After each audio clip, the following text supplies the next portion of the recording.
Hello church, my name's Josh and I am so excited to get to share with you the next part of this Firestarters series. It is such a privilege to be able to share this word with you today. I've been involved with this book for the last 3 years and I can't believe that you can finally get yourself a copy. It's just amazing. And I just want to encourage you that this book, it was designed to ignite a faith, provoke a fire in the soul. And so as well as getting this book for yourself, I just want to encourage you, who have you got a vision to get it for? Is there someone in your world right now that you think they need to have their fire stoked? They need to have their faith ignited. Get this story into their hands. It's like, this is what it's been designed for. So this book, it's available. Get your hands on a copy. Make it happen. Get a vision for someone. Invest. Be generous, because you do not know what the implications, what the impact of that might be. Have a faith and expectation of what God can do. Don't just believe for a book for yourself, but actually believe for someone else too. So just encourage you, go out and get that and get a vision for it. Now, we had this amazing excerpt before this message today, all about our miracle that we saw at Coningsby Street. I was there at the time and it's so amazing to hear that story retold and get my faith reignited. But I think one of the things that comes across in this story so powerfully is it is a David and Goliath story. You've got this little church, this little organization. We don't even own this building against this government-backed superpower that can basically say, we will demand to buy your property. Doesn't matter how much you've invested in it. Doesn't matter how much you've done with the property, because we're going to build a road. We're going to rip it down, even if you put every penny you've got into that building. And yet, David overcame Goliath. We saw a victory. We saw that provision. And it was just the most amazing thing that God did through that story. And I hope it inspired and ignited you. But it really is a David and Goliath story. It is a tale of overcoming against the odds. And that's just one of many in the book where we have these encounters, where we come against challenges and we overcome them. And I think that it's so encouraging to see how God does that again and again in the story of our church, which you can read all about in the Firestarters book. But this David and Goliath story, I thought we need to talk about it. We need to come and hear some of that scripture, because this story, this David and Goliath story, it is as famous with non-Christians as it is with Christians. There is something about this story that has resonated for thousands of years, for generations. And so I want us to look at the scriptures today. So if you're here for the first time in church today, be encouraged, because you probably know a little bit about this story already. And we're so glad that you joined us today for this series. But we're going to talk a little bit about the original story. What does the Bible actually say about David and Goliath? And we find this story in the book of Samuel in the Old Testament, where we hear about this whole scene that goes on. And what's happened is the Philistines have invaded Israel territory. And it's a battle between the Philistines versus the Israelites. So two camps are set up on two hills. You've got the Philistines on one side, the Israelites on the other. And then there's a valley in between where they foresee a battle taking place. But what happens, rather than two armies fighting one another and going at it, a duel is proposed. Instead of the two armies fighting, what if our great fighter and your great fighter represent both armies, and whoever wins, that will dictate where the victory is, rather than both armies going to battle. So I want to read this in 1 Samuel 17 from verses 8 to 11 and tell some of this story, okay? Goliath stood and shouted a taunt across to the Israelites. "Why are you all coming out to fight?" he called. "I am the Philistine champion, but you are only the servants of Saul. Choose one man to come down here and fight me. If he kills me, then we will be your slaves. But if I kill him, you will be our slaves. I defy the armies of Israel today. Send me a man who will fight me." When Saul and the Israelites heard this, they were terrified and deeply shaken. This guy we have in the Bible tells us he's about 9 feet tall. He's this monster. He's this beast. But also the Bible tells us he declares himself, I'm the Philistine champion. I'm the one that's overcome the most battles. I'm the one who's seen victories. I'm an experienced warrior.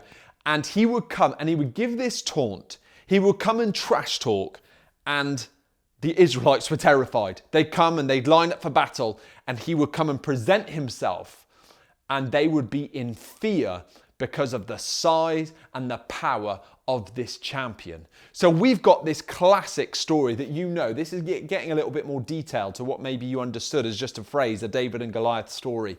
Here is the man himself, towering in power. And the thing about this, it goes on for 40 days and 40 nights. That means that he's coming in the morning and the evening and giving a similar kind of speech, provoking them, challenging them, insulting them, until one of them will come forward. But as time goes on, week by week, day by day, evening by morning, nobody comes forward from the Israelites. They are all quaking in their boots. They're all fearing for their lives, and no one is willing to step up until our guy, David, enters the story. Here comes the hero, David himself. Now, David is visiting his brothers on the battle line. His father sent him to run an errand. He's like, look, I want you to go check in on your brothers, because David is a shepherd. That's what he does day by day. He looks after sheep. But I want you to go and lead those sheep with another shepherd. Go and check in on your brothers, and I want you to deliver some bread to your brothers, and I want you to take some cheese to the captain. So the captain gets 10 cheeses. So he's obviously, they're looking after the captain here. I mean, that's a good day right there. But David is simply running an errand. He's got a small task, and he's meant to be checking up on his brothers. And that's how he enters the scene. He's not meant to be at the battle. He wasn't entitled to be there. He was too young to be there. He's the sandwich delivery boy sent to give some rations to the actual warriors. So, David, you're not really a warrior, so you're just going to go and serve the warriors that are there. But he turns up, delivers his lunch, delivers the food, and then starts to hear Goliath making this taunt, making these horrible claims and these accusations and these insults against his people and his God. And David can't believe that this is unfolding. He's surprised. How is this going on? He's surprised. It's like, something needs to be done about this Philistine. And Saul, the king of Israel, had already put out to his men, look, if anyone's willing to take this warrior on, if anyone's willing to go and face Goliath, there's a whole heap of things, a whole heap of spoils that I will give that man. He doesn't have to pay the taxes, him and his family, for the rest of his life. I mean, that one alone is pretty good. But also, he's obviously going to be remembered as the champion of Israel. But no one is willing to take on this looming giant. No one's willing to step up. Everyone's feeling reluctant. Everyone's doubting themselves. But David has something different about him. So David starts to talk to the others and say, what is this about? There's going to be some kind of reward for someone who takes care of this Goliath, this giant. And so he starts to talk and ask questions.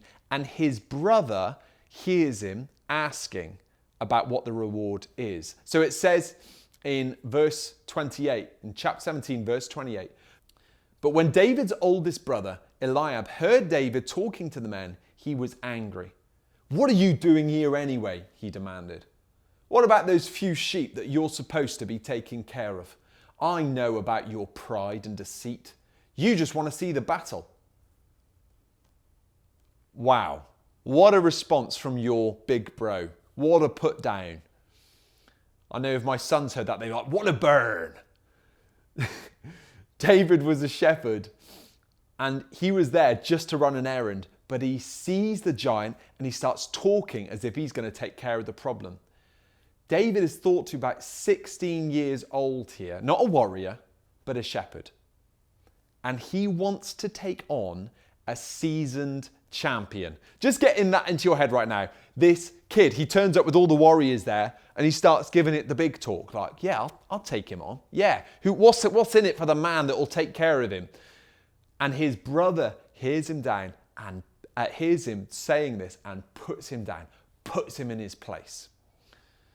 And I think it's funny how audacity is often mistaken for arrogance. Because there is this audacity in David to say, I think we can deal with this problem. I think that if God is on our side, who can be against us? I think that God has given me the strength, power, and grace to overcome this giant. But instead of being seen for the faith and audacity that it was, it's mistaken as arrogance. And I can't tell you how much I can relate to this story, because there have been other Christians that have tried to put us down, to put us in our place over the years. There's even been people within our community that have said, you just need to watch yourself. You're just being arrogant when we were being audacious. Let's believe that we can change the world. Let's believe that we can do something extraordinary. Let's believe that God is really who he says he is. And someone tried to put us in our place.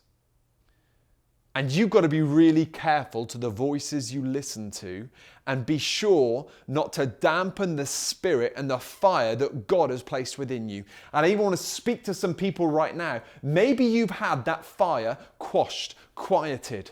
Well, today, I just pray that this story and this message starts to ignite your faith to believe for the more. Don't let those claims of arrogance or those words or mantles that other people want to put upon you define you.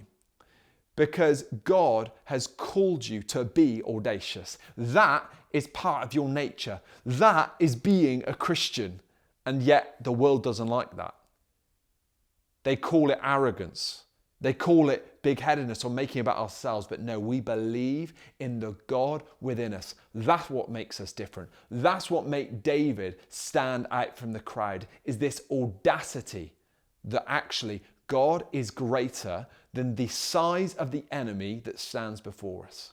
As David starts to talk like this, and it starts to actually come back to Saul, the king, and they hear of the conversations that David has been having with the men, because these conversations are so different that David is having. What's the reward? I think I can do something about it. That's the idea, I think, of how he's speaking.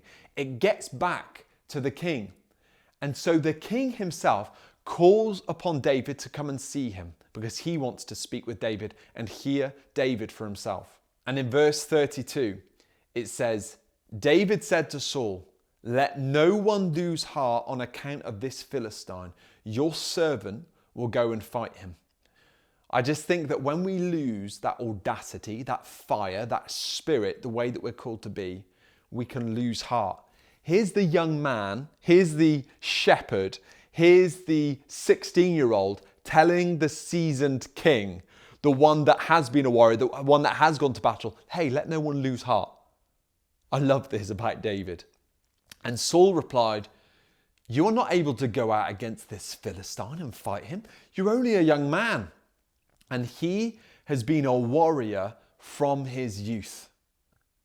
What Saul deemed to be a weakness, this thing of him being a young man, was actually the very thing that was going to make David so different. It was the very thing that made him stand out from the rest of all the people on the battlefield, because he was young, he was youthful. He didn't have that experience that tainted him. That cynicism, that negativity. Some would label it as wisdom, but it's actually become cynicism within them. But David didn't have that. He'd never been to a battle like this before. He had faith and audacity. And so Saul's saying, hey, you're only a young man, but that's what made him so different. David was a young, energetic shepherd, and there was this nimbleness and youth. When we look at Goliath and the description of him, he is this powerful, strong giant wearing this huge armor. But it made him sluggish. It made him difficult to move. He was powerful. If he hit you, it was over. But the difference was that David had this youth and speed on his side. So the very thing that Saul calls out as a weakness, David is going to win the battle because of it. And I think of what Saul says, and I just want to cross out these words. It says, you are able to go out against this Philistine and fight him. You are a young man. These things, this truth, imagine if the king had come to him and instead of trying to take away his audacity, actually added to it. Said, yes, the reason that you could go and do this is because you're a young man. There's a youthfulness in you to take on this Goliath, to take on this giant. In verses 34 to 37, it says, but David said to Saul, your servant has been keeping his father's sheep. So this is his comeback. When a lion or a bear came and carried off a sheep from the flock, I went after it. I struck it and I rescued the sheep from its mouth. When it turned on me, I seized it by its hair. I struck it and killed it. Your servant has killed both the lion and the bear. This uncircumcised Philistine will be like one of them, because he's defied the armies of the living God. The Lord who rescued me from the paw of the lion and the paw of the bear will rescue me from the hand of this Philistine. Past victory fuels courage to win. Past victory fuels the courage to win. And I just want to encourage you, right? Even as we see David in this story, what he's saying is, I fought a lion, I fought a bear, and I beat them both. And so that's why I come to you with confidence today, because I know that God's with me and I know I can overcome this foe. And I want to encourage you, you've got to look back regularly on the moments that God has broken through in your life.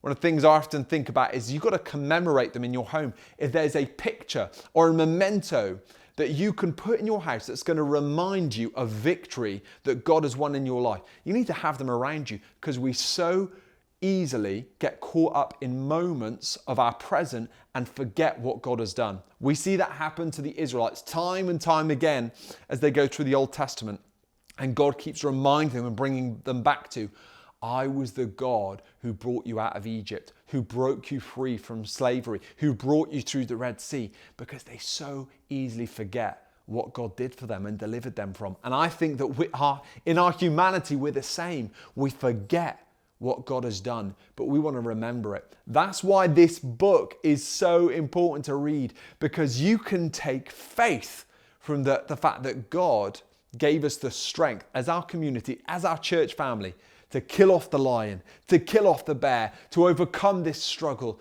to see this miracle. And it's going to fuel your faith for tomorrow because of what God did yesterday.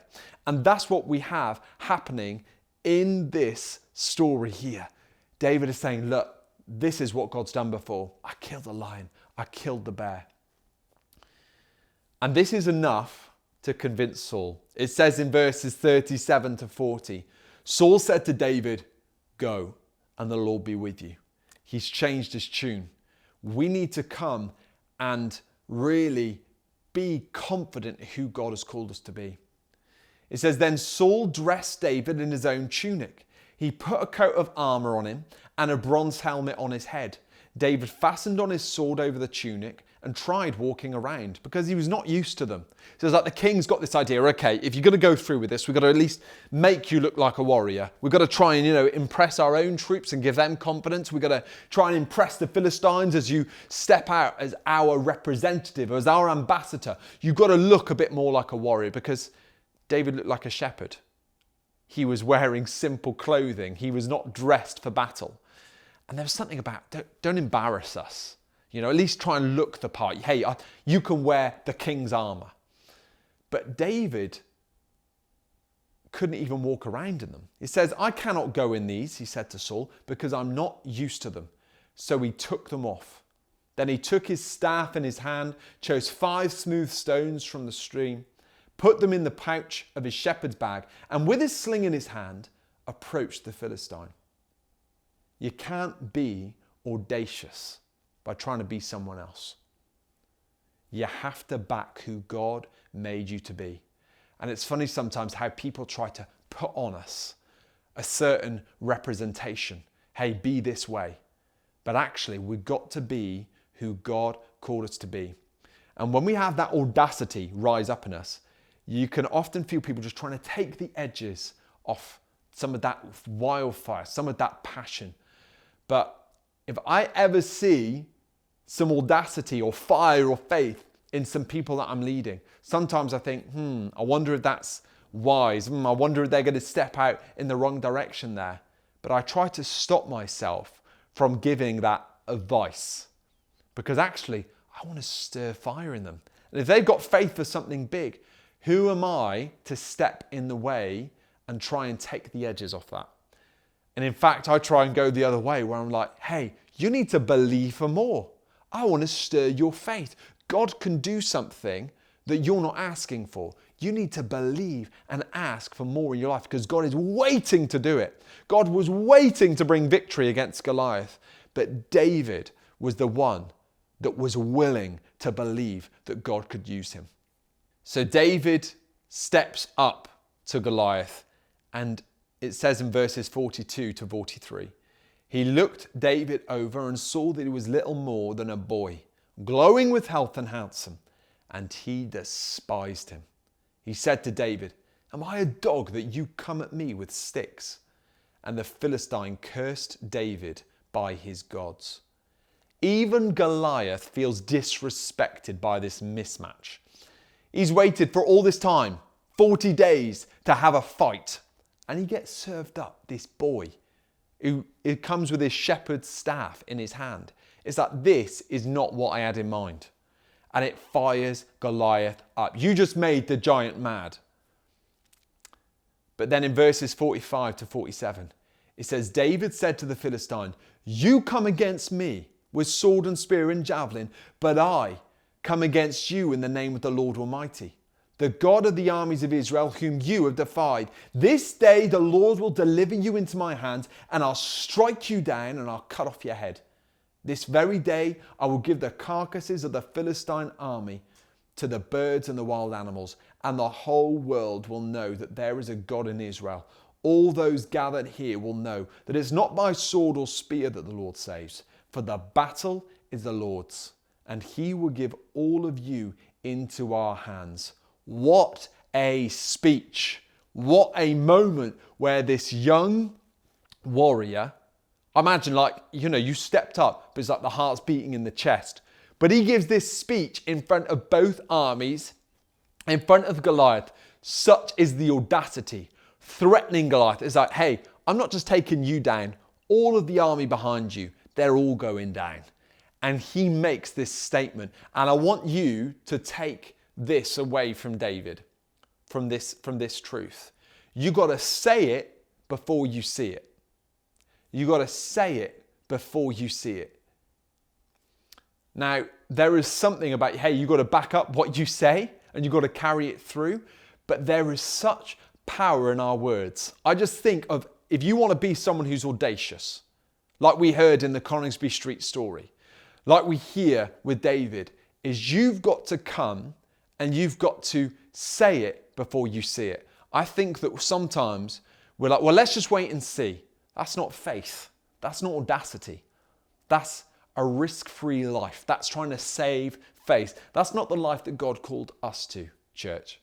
We are called as Christians to say it before we see it, to pray it before we see it, to speak it out, to declare the victory before it happens. So we got to start getting verbal. We got to start getting vocal with what God is going to do, speaking out faith, speaking out declaration, speaking out who God is over a situation, taking the promises of his word and speaking them out over our circumstances, over the circumstances of our friends, our family around us. Because we are called to have this heart of audacity bursting out from us, just like David. And the reason this story is so famous is that David runs down to the battle line. He takes his sling and he thrusts a stone right into Goliath's head and he knocks him over. He goes up to Goliath, cuts his head off with Goliath's sword, and he wins the victory. And it's the most amazing story because the odds were against him. Quite incredible. But what does this ancient story, what does this mean for us in 2022? I want to tell you, you've got to be a scrapper. You've got to be a fighter. If you want to be audacious, if you want to follow in the footsteps of this great story, not just in the Bible, but the great story of our church that God has written around the world, you've got to come ready for a fight. You've got to come ready to be audacious. You don't win by being a pretender. You don't win by being a pretender.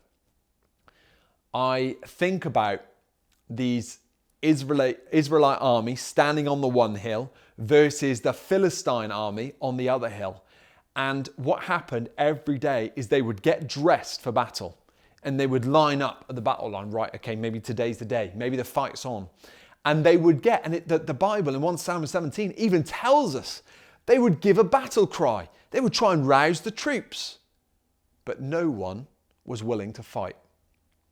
And I thought about this as I was preparing this message, and I thought, wow, isn't that a picture sometimes of how the church can be? We can get dressed for battle. We can even get on the battle line. We can stir up a war cry, and then we can actually not do a thing. We cannot go into battle. These guys, they were all noise and no substance. They were pretenders. And I want to encourage us, church. You want to be someone who's audacious. You can't just be a pretender. You can't just be there on the front row. You can't just generate the noise and the passion and then go out and not practice the things of God that are within you through your week and impact the people in your life. Be offering to pray for someone. Be offering to step out, pray for healing. Declaring the gospel over someone, sharing your testimony. That's audacity. But if we just come and make all the noise on a Sunday and then it doesn't ripple out through our lives, then there's something of pretense about that. Let's be the authentic, audacious people that God has called us to be. There are warriors right now watching this, and I pray that God would stir that faith within you, that audacity within you, that boldness within you. I just love in the Coningsby Street story where G is not threatened or intimidated by, hey, you could lose everything. It's a big risk, but he decides to go into it head on and say, okay, God, we trust you. We believe in you.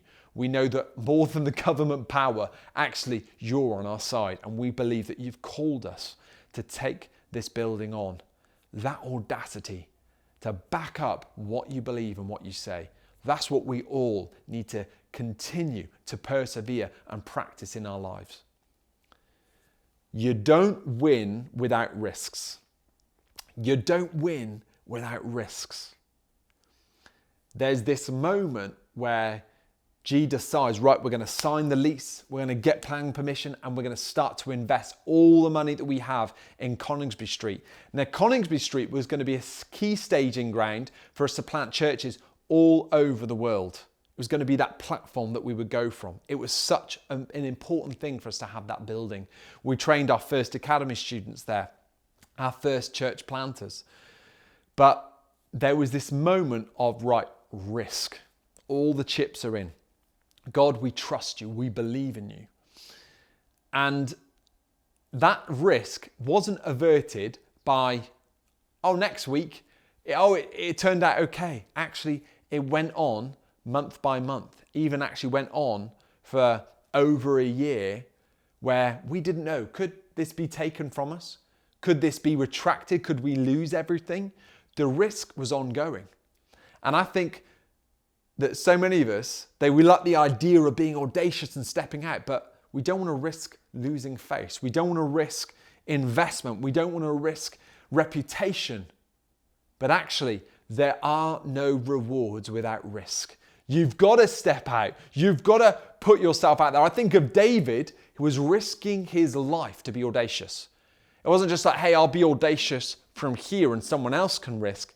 Actually, I'm going to stand in that firing line before this mighty warrior from another nation. But that's audacity.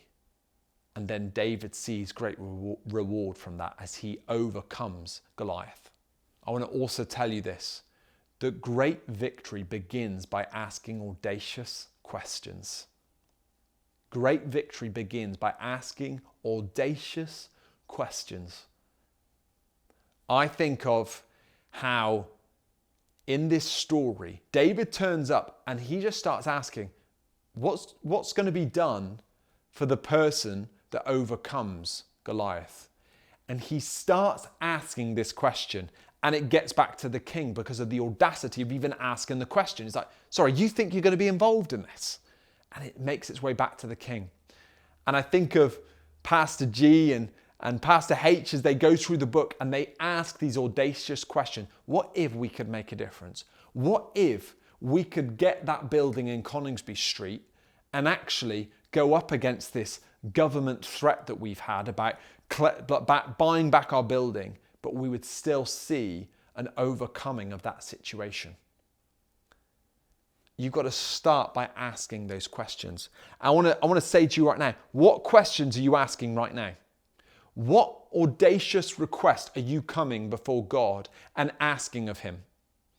There's this extraordinary moment in the New Testament where two of the disciples are coming to Jesus, James and John, and they are saying to him, hey, can we sit on the right and the left hand of you in heaven? Like basically, we want the best seats in heaven. We want the seats of power, authority, respect. We want the greatest reward. Hey, is that okay with you?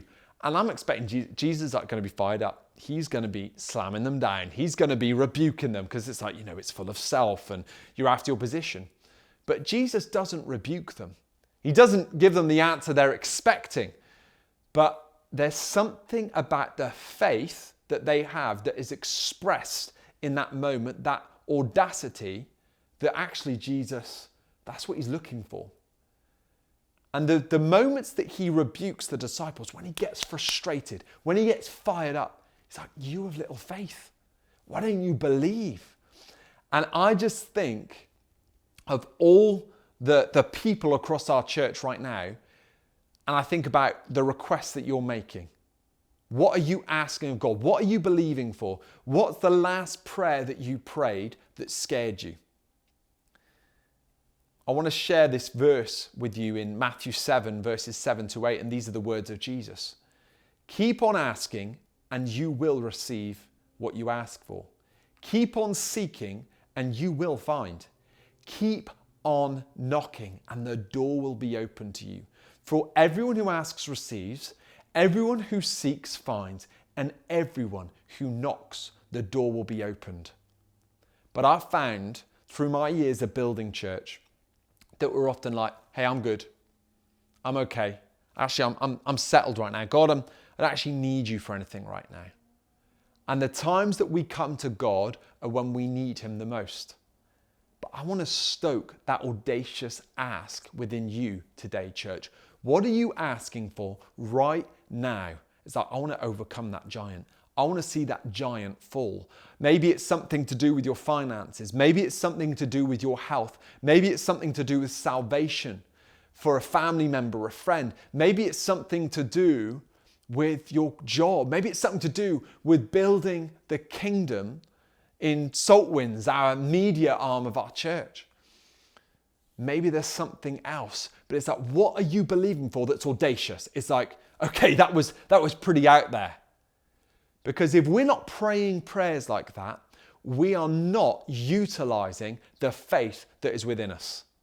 It's like we've got all this potential, all this power, all this capacity, but it's got to be executed. It's got to be used. And I think of these men that all stood on the battle line. They all had the same God that David did, but they weren't accessing the power and the purpose that was within them.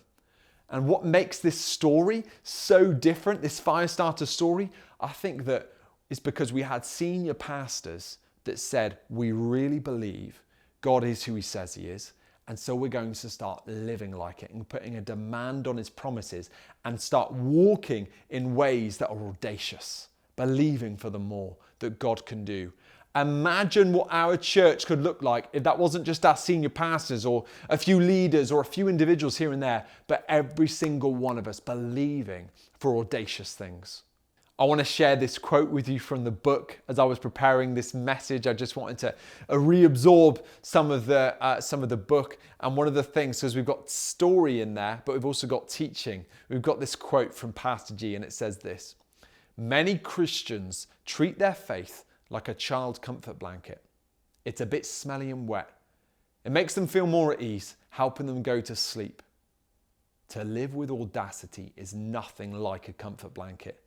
Instead of comforting you, it can terrify you."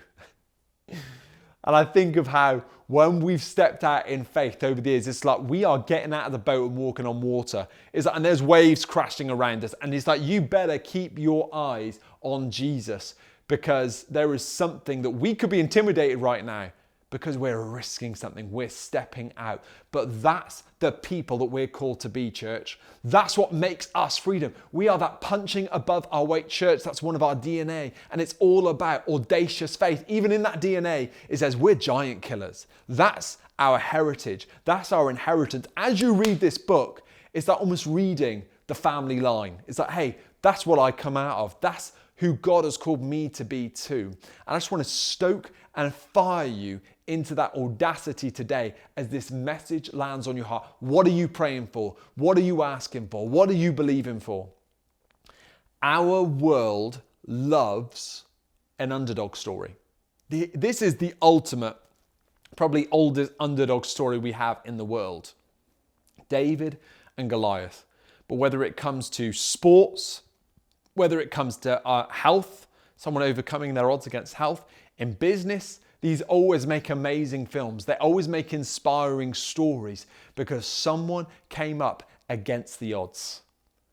And the only way you get to write a story like that is that you put yourself up against something far bigger than you, that you couldn't possibly do in your own strength.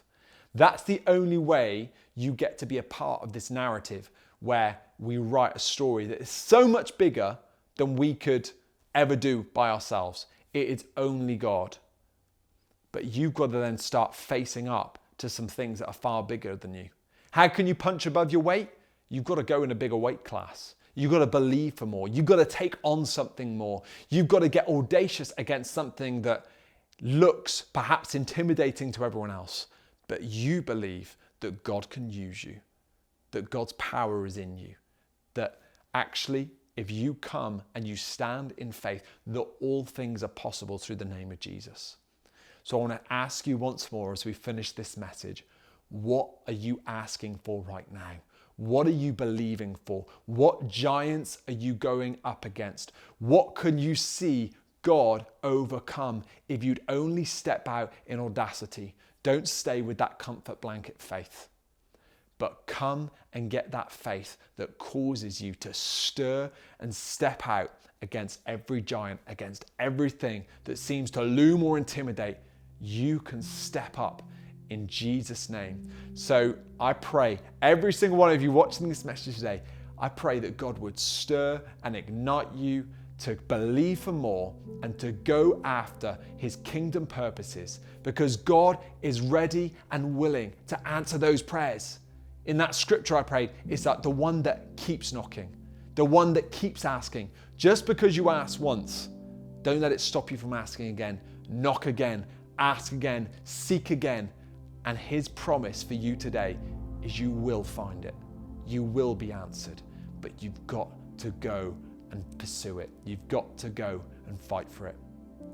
So bless you, church. I'll hand over now to all of your location leaders.